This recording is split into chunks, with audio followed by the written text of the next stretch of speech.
舞台を先導しますのは社長です。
八尾市における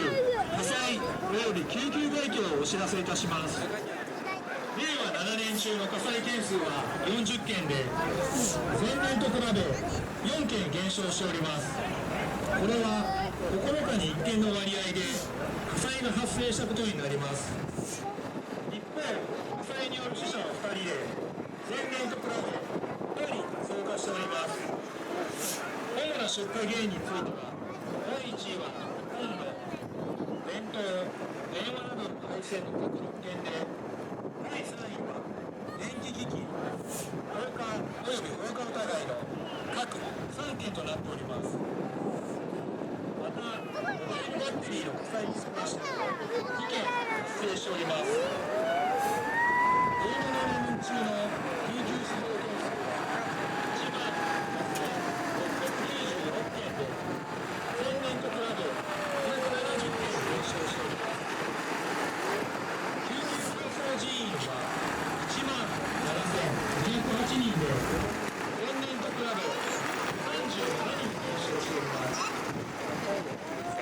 あたりの救急出動件数は51件で23分に1件の割合で救急車が出動していることになります。